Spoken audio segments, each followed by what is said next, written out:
ناشکری اولاد۔ ایک لڑکا تھا، اپنے والد صاحب کو روز کہتا تھا کہ آپ نے میرے لیے کیا کیا ہے۔ اس کے والد صاحب نے بولا اچھا ٹھیک ہے، میں آپ کو اپنا ایک بڑا گھر بنا کے دوں گا۔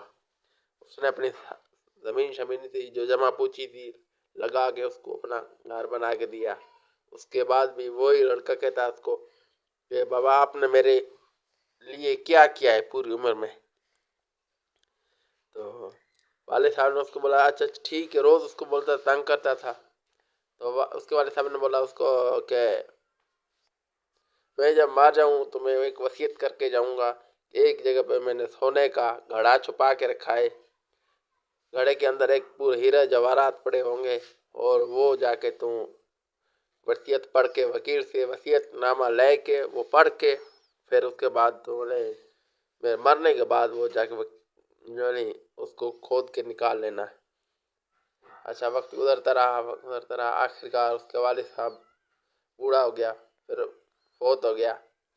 جب مر گیا اس کا والد صاحب تو اس کو دفنا شفنا کے وہ آیا جلدی گھر۔ ان کے بعد چلا گیا وکیل صاحب کے پاس، وکیل کو بولتا ہے کہ وہ میرے والد صاحب کا وصیت نامہ کدھر ہے، وہ مجھے دے دو، میرا والد صاحب فوت ہو گیا ہے۔ آخرکار اس کو وصیت نامہ مل گیا۔ اس نے پڑھا کہ بھئی اپنے جو میں نے مکان آپ کو بنا کے دیا ہے، اس کے بنیاد میں نے ایک مٹکا پڑا ہوا ہے جس کے اندر ہیرے جواہرات پڑے ہوئے ہیں، اور وہ کھود کے نکال لینا۔ اچھا اس نے کیا کیا ہے کہ بڑی بڑی ہیوی مشینری منگا دی، یہ بندے آ گئے، کام شروع ہو گیا یہ گھر گرانے کا۔ نیا گھر اس کے والد صاحب نے بڑی محنت کے ساتھ جمع پوچی کے ساتھ اتنا مہنگا بنایا۔ نافرمان اولاد نے وہ گرانا شروع کر دیا۔ آخرکار گراتے ساری ہیوی مشینری سے گرا کے نیچے زمین کھدوا دی، بالکل بنیادیں پٹوا دی۔ جب بنیادیں پٹی گئی تو زمین میں سے ایک مٹکا نکلا۔ تو یہ اس نافرمان اولاد نے بڑا مٹکا خوشی کے ساتھ اٹھایا، اور اٹھا کے بڑی اس کو جلدی ہو رہی تھی کہ میں نے اس سے ہیرے جواہرات نکالنے ہیں۔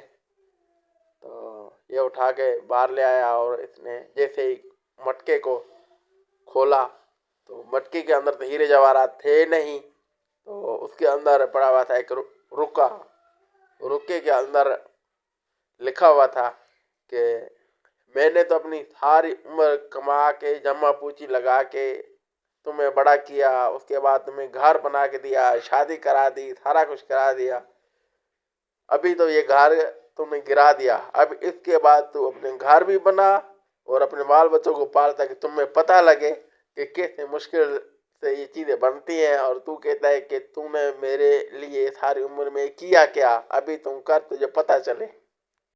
یہاں پہ ہو گیا کہانی کا اینڈ، اور اس طرح کی اور کہانیاں سننے کے لیے ہمارا چینل لازمی سبسکرائب کریں اور ہمارے ساتھ رہیں۔